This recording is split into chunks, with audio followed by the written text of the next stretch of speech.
Nous allons poursuivre le chapitre sur les statistiques en abordant les représentations graphiques. Nous allons commencer par les diagrammes en bâton.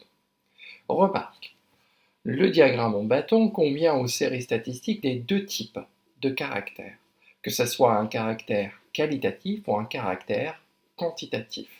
Deuxième remarque, on peut représenter l'effectif ou la fréquence de chaque modalité que prend le caractère. Soit je fais un diagramme en bâton avec l'effectif, soit avec la fréquence. Ici, dans l'exemple, on a deux cas. À gauche, on a un caractère quantitatif et on va travailler avec les effectifs. À droite, nous avons un caractère qualitatif et nous allons travailler avec les fréquences. J'ai pris la série statistique du nombre de buts par match marqués par le PSG durant la Ligue des Champions et nous allons compléter ce tableau d'effectifs. L'effectif associé à 1 est 3. L'effectif associé à 2, c'est 2. L'effectif associé à 3, c'est 1. Et l'effectif associé à 5 est 2. Puisque l'effectif associé à 1, c'est 3, je vais tracer un segment qui va jusqu'à l'effectif 3. Pour 2, l'effectif qui lui est associé, c'est 2, donc je vais tracer un segment qui va jusqu'à 2. Pour 3, l'effectif associé, c'est 1. Et enfin, pour 5, l'effectif qui est associé, c'est 2. Et voilà, le diagramme au bâton. Maintenant, par rapport aux fréquences, donc je rappelle ici, c'est un résultat qui a été fait préalablement. Donc la fréquence des cinquièmes, c'est 30%. La fréquence des cinquièmes 2 est de 20%. La fréquence des cinquièmes 3, c'est 25%, également pour les cinquièmes 4.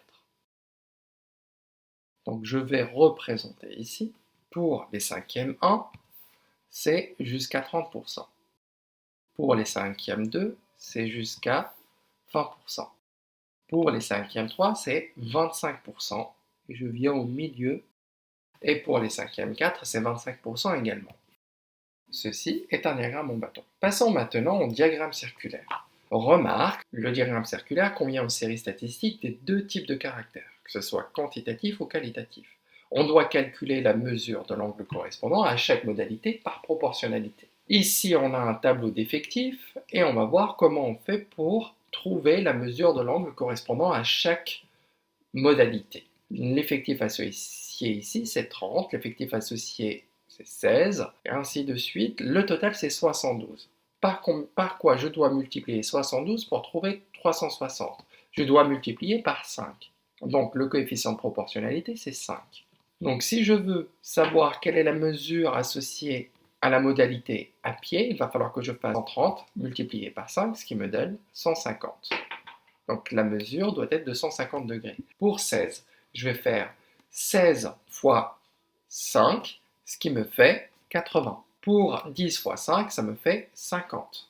Donc la mesure de l'angle doit être faire 50. 4 fois 5, ça nous fait 20 degrés. Donc 12 fois 5, ça nous fait 60. Donc si j'additionne, ça fait bien 360. Comment je fais? Je vais d'abord tracer un premier rayon. J'ai divisé mon disque en 36 parts. Chaque part fait 10 degrés, c'est-à-dire si je veux représenter 150 degrés, il va falloir que je compte 15. Ici, j'ai pris 15 parts. Ensuite, je dois en prendre 8. Ensuite, je dois en prendre 5. Je dois prendre 2. Et il me reste bien 6 parts pour le dernier. Maintenant, je vais prendre des couleurs. Je vais prendre jaune pour à pied. Donc, je vais colorier cette partie-là en jaune. Je prends une deuxième couleur pour le bus. Je prends une troisième couleur pour la trottinette. Je prends une quatrième couleur pour vélo. Et la dernière couleur pour les personnes qui viennent en voiture au collège. Et voilà, j'ai fait un diagramme circulaire. Bien entendu, il faut toujours accompagner d'une légende. L'étude, c'est que l'on s'intéresse aux moyens de transport des élèves d'un collège. Et il y a 5 façons différentes de venir au collège, à pied, en bus, en trottinette, en vélo, en voiture. Nous allons maintenant nous intéresser aux histogrammes. L'histogramme est à utiliser quand on a un tableau d'effectifs regroupé par classe.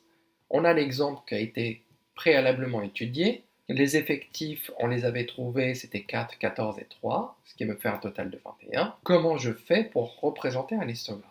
Entre 4 et 5, il y a l'effectif est de 4. Donc je prends ma règle pour faire des segments. Entre 4 et 5, l'effectif qui lui est associé, c'est 4. Entre 4 et 5, je viens faire ici un segment qui est à hauteur de 4 et je fais un rectangle. Ensuite, entre 5 et 6, l'effectif associé, c'est 14. Donc, je vais à 14 et entre 5 et 6, je viens tracer un segment qui a une hauteur de 14. Et je finis mon rectangle. Enfin, entre 6 et 7, l'effectif est de 3. Donc, je viens entre 6 et 7 et je vais faire une hauteur de 3.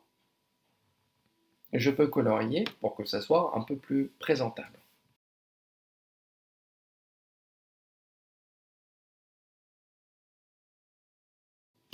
Et voilà, un histogramme, je rappelle, un histogramme, c'est à utiliser quand on a un regroupement par classe. Donc, quand on a des caractères quantitatifs, parce qu'on ne peut regrouper en classe que si on a un caractère quantitatif.